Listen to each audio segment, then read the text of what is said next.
Now, I know that some of you have been stuck on how much to charge. You're struggling with things like what's too high, what's too low, how not to price yourself out, how not to look like a rookie, and most importantly, how not to go broke from a contract you thought that you were winning, right? You put a contract together, you thought you had a profit margin, comes out when the work starts to get executed, you didn't make a dime. You're actually in the red. I do not want that for you ever. I don't ever want you to be in the red because of a contract, right? Um, a good colleague of mine, Stacy Alexo, she taught me that you should never be in the red when it comes to government contracting. If you took a proposal, put it together, priced it, strategized it, and you're in the red, you want to get away from that as quick as possible, right? This is not another training, okay? I'm dropping gems that'll help you start seeing pricing as a weapon and not as a weakness, okay? So that's what we're going to get into tonight. I did prepare a slide because I see a lot of people are struggling with the pricing aspect of government contracts. All right, so I'm going to share my screen and I'm going to show you something that I put together. It is a bunch of tips and tricks on how to price better, right? So if you're struggling with price, put price in the chat. If you're new here, subscribe, like, share the live. If you know someone who is struggling in government contract, send them to this live. Share this live with them. Share my YouTube channel with them, right? A masterclass is starting August 25th, 11 a.m., right? We just came off a masterclass literally yesterday. It was fantastic, right? Currently getting some feedback, and the feedback that I got from the class, I had really good people in the room and it was lit, right? It was such a blessing to have these people there, connect with them. It was like one big networking event, right? We rocked out for 3 hours. We had a great time together, learned a lot, right? Put people in the right focus and help them move forward, right? We're going to do that again August 25th at 11 a.m. The link is already live, right? But I'm going to tell you the spots are limited, right? Can't let too many people in. So we're maxing it out at 17. So there are currently 17 spots left, okay?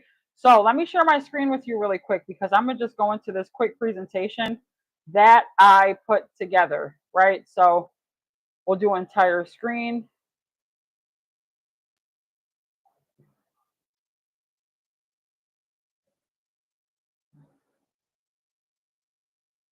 Right, so let me know in the chat if you can see this, if you can actually see this presentation, right? Because tonight what I'm going to talk about is price like a pro, right? Tips and tricks that are going to help you be able to price a government contract properly. And it's funny because there's a sticky note that's on my desk, right? It's pinned to the wall on my map because I'm in logistics, right? Every person in logistics has a map on their desk. So I noticed that there was a sticky note on my desk, and that's what brought on tonight's live. Because at one point in the government contracting space, I was slowly figuring out through debriefs and feedback that I needed to understand how to price a contract better. A lot of my debriefs were being pointed towards the fact that I was too high on pricing, right? It was never too low, it was always too high. So I had to find some tips, tricks, and tools that I can use that would help me to propel forward in pricing contracts properly. Because if you think you're going to come in here and just be greedy and add 100% margins, 90% margins, millions of dollars and win, you're not. Government contracting is a strategy, right? It is not a get rich quick scheme, which is why it's not saturated, right? It's not a saturated market because it's not get rich quick. There's time and effort and strategy you have to put into the space, right? I love that it's not saturated, but you have to grow and be in the journey along with it, right? That's my biggest thing, okay? So I'm going to show you some tools and tricks to win like a pro and do a little bit of a breakdown to show you how pricing really works. But once again, do not get greedy. Before we even start, that's my best piece of advice, right? You're providing solutions to problems that the government, the county, the schools, federal, state have. Focus on challenges, not the money will come. The budget is already there, right? So I wanted to show you this.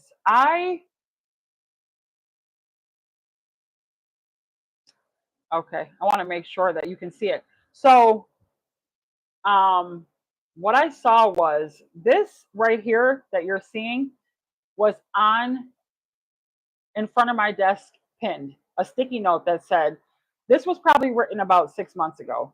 Basically, what it says is what you see. Losing because of price, work on that more. Okay?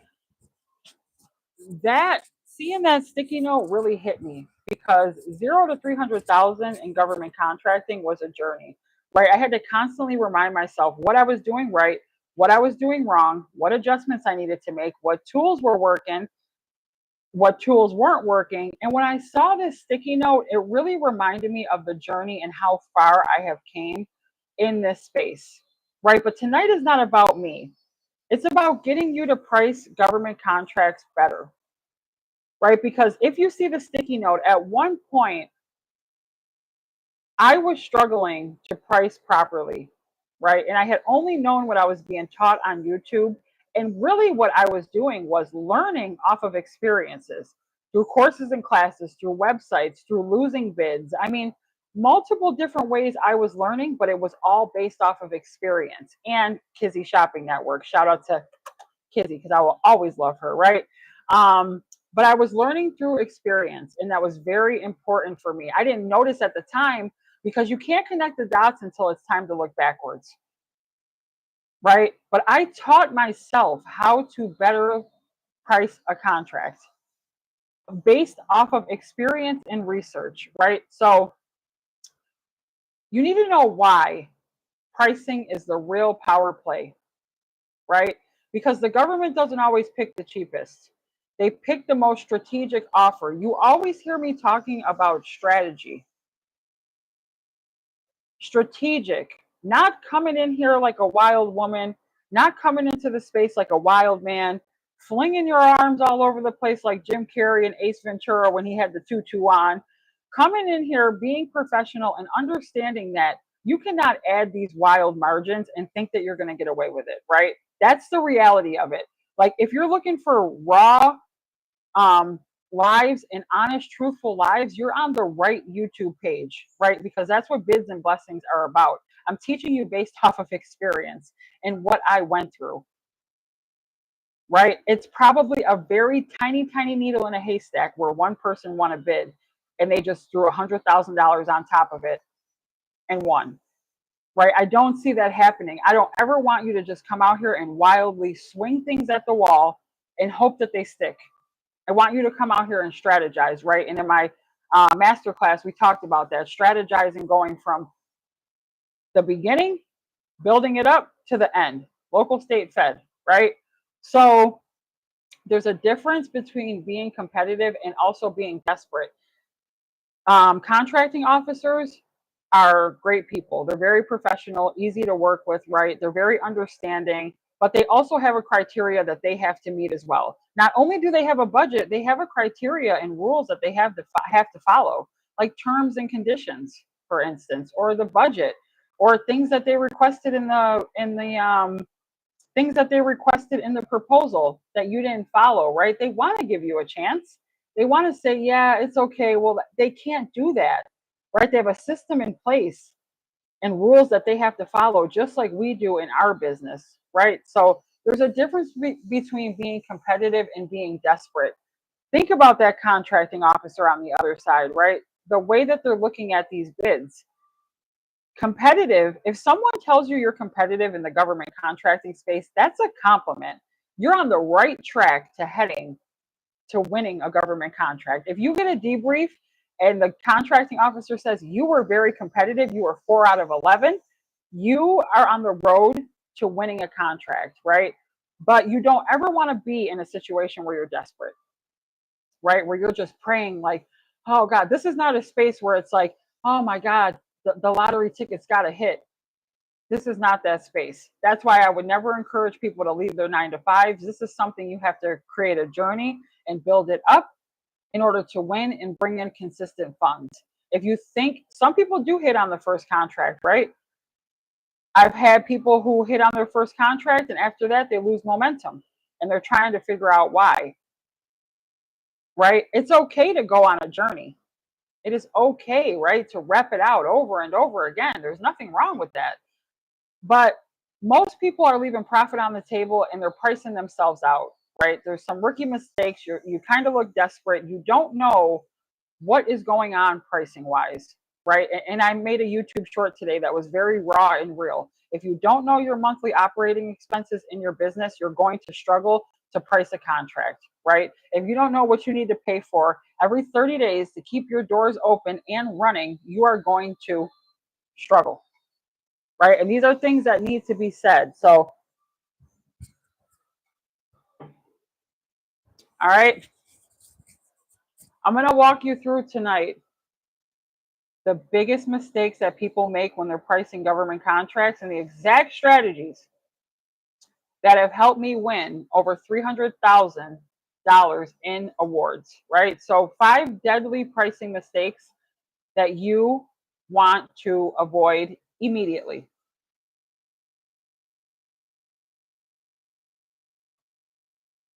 Go back here. 5 deadly pricing mistakes to avoid. Stop guessing instead of doing research. The fact that you're guessing, can you please turn that down?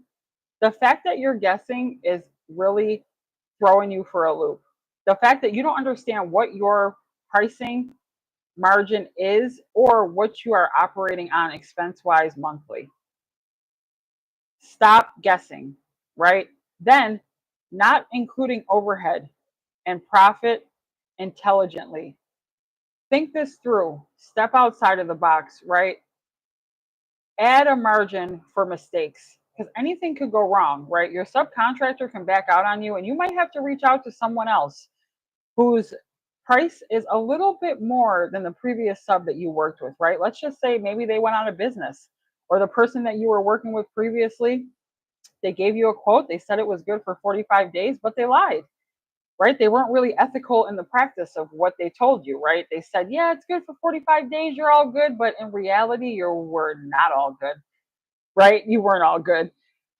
There's multiple different things that can happen, right? The same item that you were trying to get priced could have got sold. Now it's no longer in stock. You have to deal with someone else. So that's what I mean when I say profit intelligently, right? Add room for error because it could potentially happen, right? The fact that you're ignoring what the incumbent won it for. Now, incumbent means the previous winner of the contract, right? You're avoiding the fact that the incumbent's past rates are going to help you price this year's contract, right? If you're going to bid on lawn services in a particular area, you need to find who won it the previous year or the previous 3 years in order for you to understand where your baseline is, right? If you have a baseline, that's fantastic. If you can find the previous contract from the past 1, 2, 3 years, you are in a really good space, right? If you can find that contract, because now you have a number to go off of, right? A baseline. Okay, well, they charged 10,000 last year. I'm not going to come out here and charge 60,000 this year, right? Maybe unless the scope of work changes, but no. Now you have a number to go off of, right? That makes sense. Okay, last year they won it for 15K. I'm going to come in and I'm not going to get out of control and charge 70K, right? So use the incumbent's past history to look at the rate, look at the price that they gave the government previously, right? Because it's not going to be able to fluctuate too much. Work smarter, not harder. So looking at the incumbent's past rates is working smarter and not harder, right? So underestimating the scope, what they're asking for, and not preparing a breakdown to justify the cost of what it can cost you. Materials, shipping, wages, labor, delivery, All of those things need to be factored into your contract, right? Based off of how much. Is it a one-time hit? Is it a yearly hit? Is it a 5-year hit? Right? So I want to know if you have made any of these mistakes. Put it in the chat. Put it in the comments. Have you made any of these mistakes while bidding on government contracts? Because I have made at least 2 out of 5 of these, maybe even 3, right? Maybe even 3, because I was on a journey, I was making mistakes, and now that I look back and God has gave me that time to look back on my journey, I am very grateful that those mistakes were made. They needed to be made in order for me to teach people how to properly bid on a contract and have success in a space that is not as hard as you think, right? So, tools that I used and pricing sheets. Now, you guys heard me.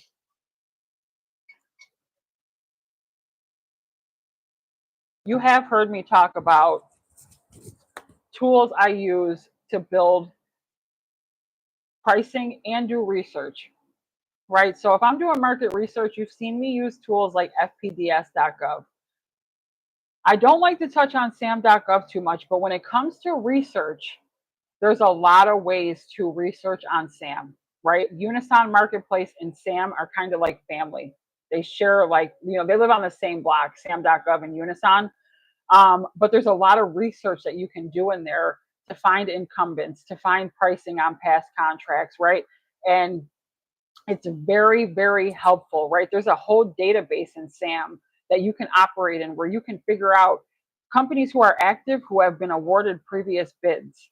It's all in SAM, right? So then there's pricing tools. I showed you Excel templates, right? GSA calculators, wage determinations. So wage determinations are more for services, right? Like janitorial, construction, things like that. You have to pay your employees out. Not so much product, right? If you're bidding on something that's product wise, you're not going to really see wage determination. You could. So, don't quote me on that, but majority of the time it is in services. All right. So labor rate tools. Now, trying to figure out what is the standard on what a person is being paid for the type of work that they do, right? Let's say carpentry. You can figure out, if you're bidding on a wage determination base contract services, right? What a carpenter makes per hour. And then you have some kind of baseline, right? You want to know what they make per hour because they're asking for labor, they're asking for wage determinations. There's tools to do that, right? You want to know, how much does a scientist make? And it breaks it down like in subcategories. There's a lot of good tools out there that do that. USA Spending is one. Salary.com, you can look at GSA schedules, but the labor of it, you want to know what like janitorial, how much are they making per hour, right?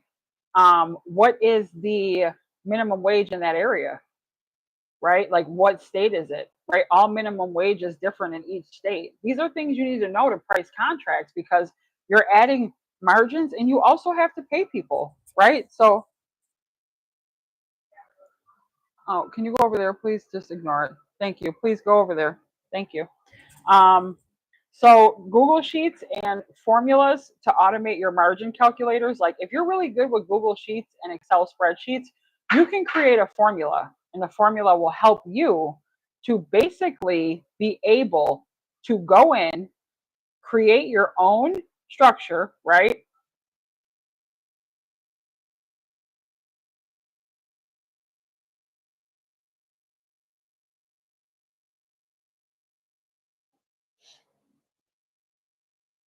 Sorry, I just wanted to add that really quick. And then ask people in here, what mistakes have you made with pricing in the past?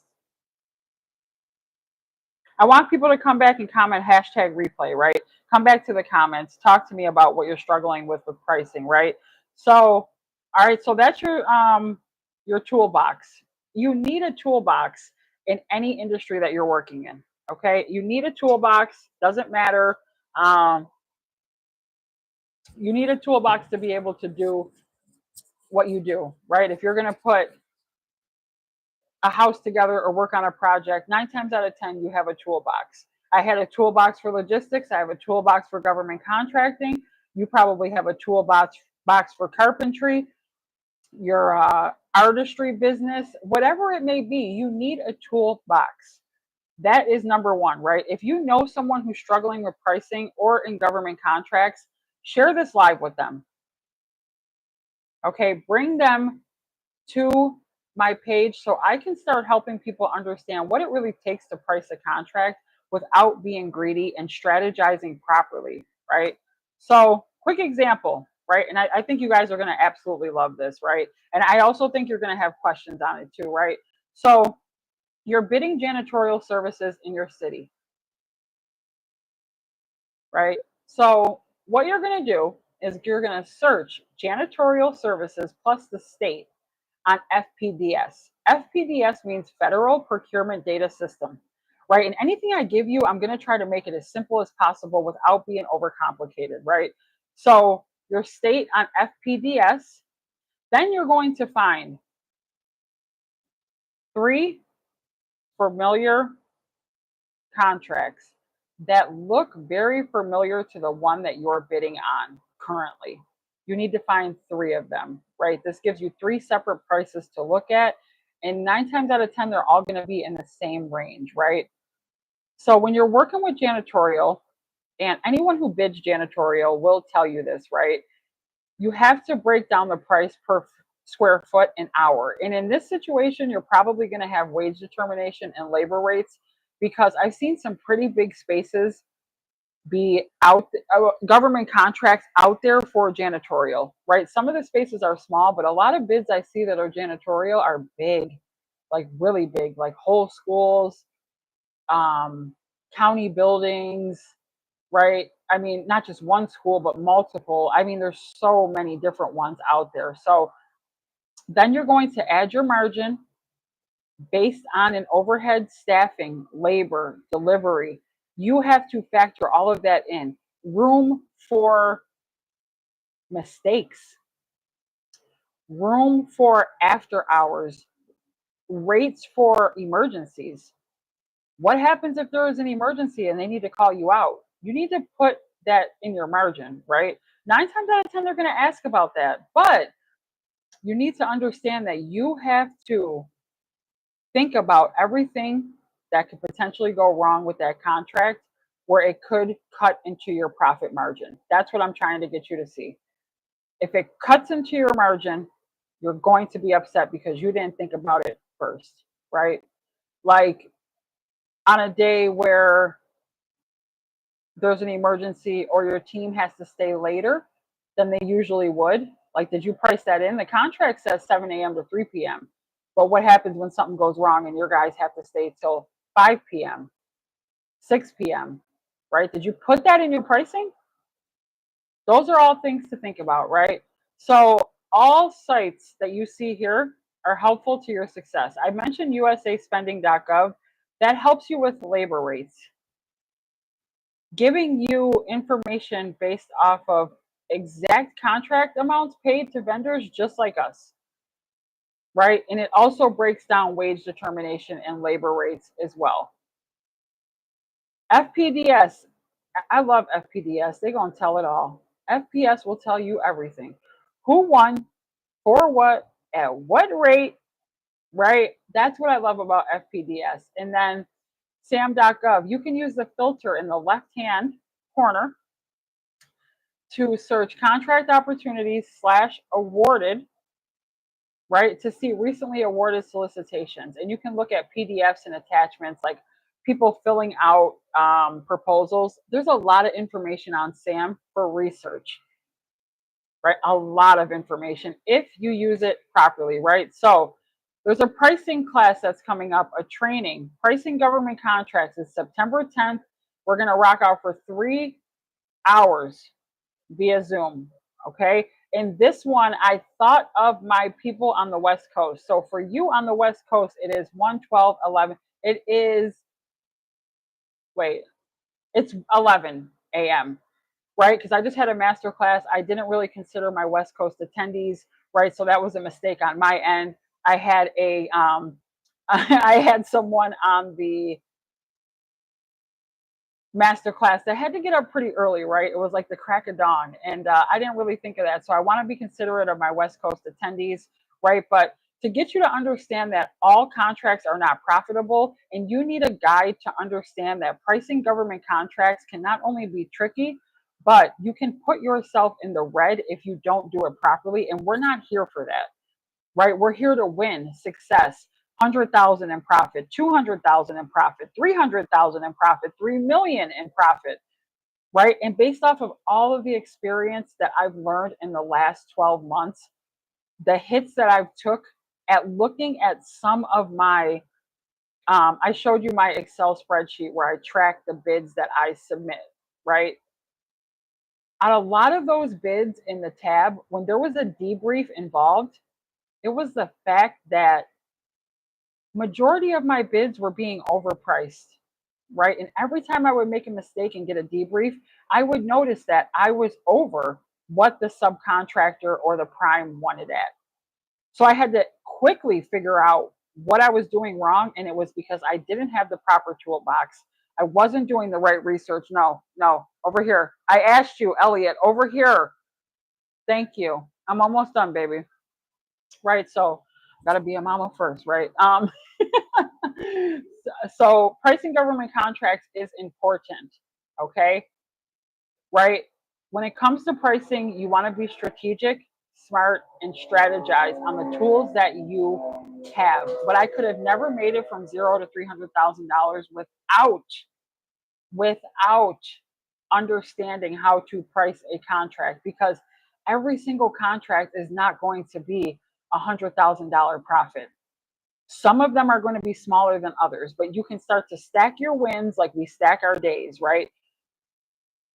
If you hit a contract for $2,000 profit incoming, you just made $2,000, right, in 1 month. And if you can do that consistently for over a year or on a year term, that is absolutely amazing, right? So think about it. I've never had a $2,000 margin on a load, right? I'm a logistics broker, never had a load that moved for $2,000 in profit. For me, that is a big clap, right?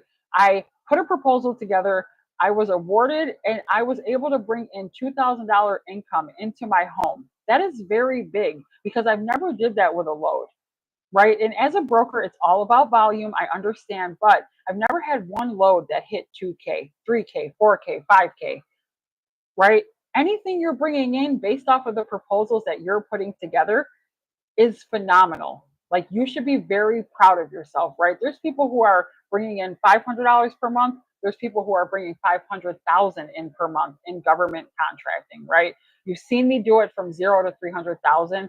Pricing played a lot of that factor, right? You have to price properly. I showed you the, right? This really took me for a loop here. Like, seeing this was like, okay, right?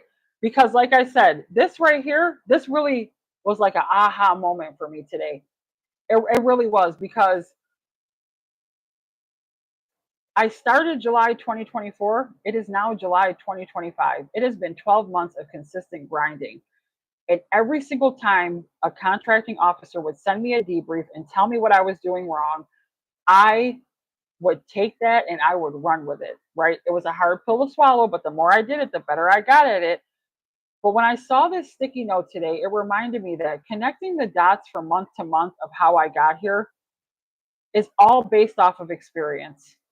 Every single bit of it, right? I showed you the Excel spreadsheet for the bids. All in my debrief section, all it says is 60,000 over, 20,000 over, 30,000 over. I wasn't pricing correctly. I wasn't using the right tools in my toolbox to be able to figure out who was the incumbent last year. What websites can I use in order to be able to figure out who won, right? Because losing because of price, this is at my desk right now, this sticky note. And it hit me like a ton of bricks today that I don't think I was the only one that was struggling with pricing. I really don't. If you are struggling with pricing in government contracting, you have questions, get in the chat and ask those questions. If you know someone who's looking to start bidding today and they have questions, share this live, right? Like, subscribe, share, click the notification bell. I go live every night at 9 p.m. and I touch on really good topics, right? But tonight I feel like the sticky note that I seen at my desk really got me to thinking that people need help with pricing, because I was that person. I was that person. I did not hit a contract right away. I lost 4 in a row before I hit one, and then I lost another 7 until I hit another one. A lot of that was because pricing, right? Yeah, I missed some paperwork. Yeah, I didn't put proposals together organized, right? I can work on all of that. But really, what I struggled with over and over again was pricing. Subcontractors were pricing things that were phenomenal, and I was way over the mark. When I say way over the mark, way over the mark, right? So think about your toolbox. Every person in every single industry has a toolbox. You need it in order to get the job done. You cannot skip out on having a toolbox, right? Whether it's the websites you're using, the templates you're using, the formulas and the margins that you're using, figure out what is in your toolbox that is making you successful. Also, you need to figure out what are your monthly expenses in your business, because you can keep your doors open for the next year on one contract, and that one contract will keep your doors open and feed your business monthly. It'll pay all your subscriptions, it'll pay all your invoices. You know what I mean? Like, what is it, right? Like, I use Canva. That's an expense, right? I have a load board. That's an expense. It's $156 a month, right? I use a CRM. That's $34 a month. I love my CRM. It's called HubSpot. It keeps me really organized. But to the fact of that, that's an expense every month. I have to pay HubSpot, right? It helps me record my calls. It helps me take notes, helps me email contracting officers and keep track of what I'm doing, right? Create invoices. Same thing with Wix.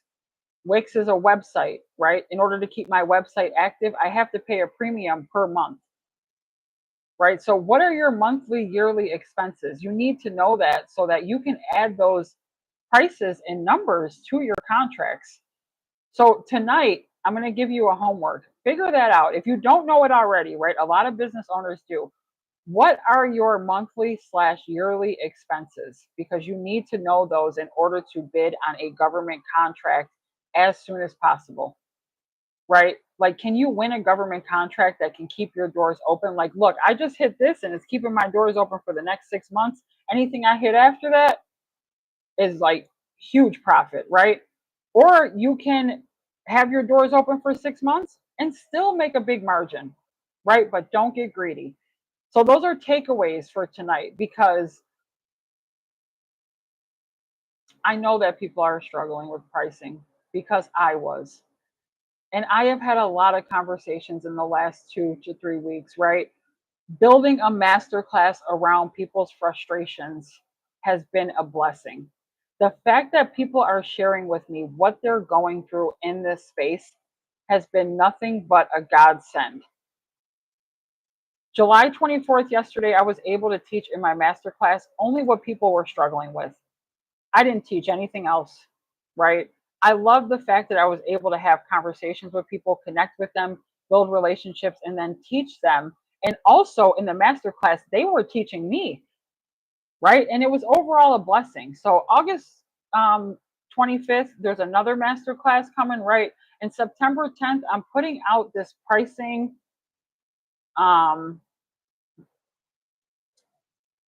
Welcome. So September 10th, right?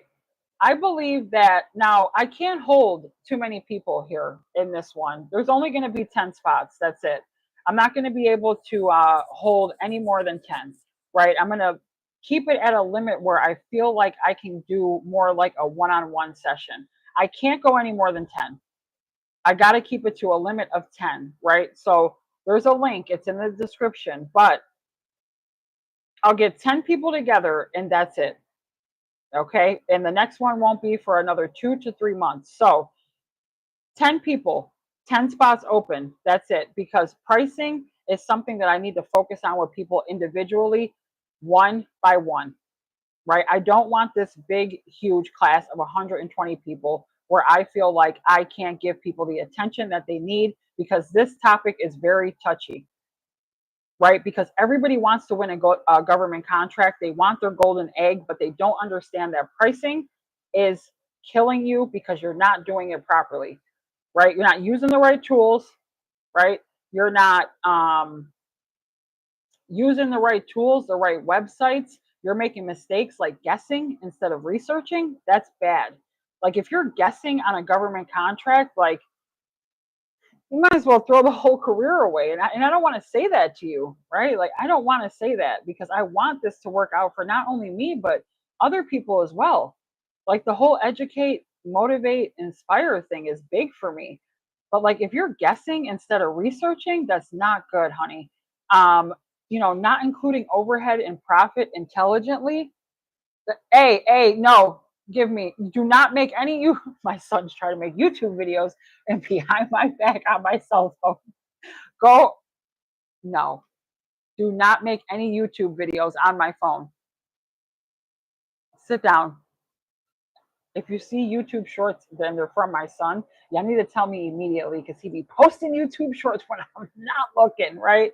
So, not including overhead and profit intelligently. Profit intelligently, what I mean by that is you can have a subcontractor one day and anything can happen. This company can go out of business. They can lose an employee who told you, oh, yeah, the quote's good for 60, 90 days, right? That is what I mean by profit intelligently, right? Room for error. Okay. Ignoring the incumbents' rates, that's not good either, right? You want to know what happened the previous year. Who was the incumbent on the previous year and how much did they get awarded? FPDS will help you find that. SAM.gov is a great tool for research, right? There's a lot of research that you can do in there. I don't suggest getting on there and bidding government contracts, but the research tab is phenomenal, right? So understanding the scope and not preparing a breakdown to justify costs like labor, delivery, after hours, emergency expenses, room for error, right? These are all things you got to think of, right? So I want to know if anybody's ever made these mistakes because I know, like I said, it's been 3 out of 5 of these mistakes I have made, right? So,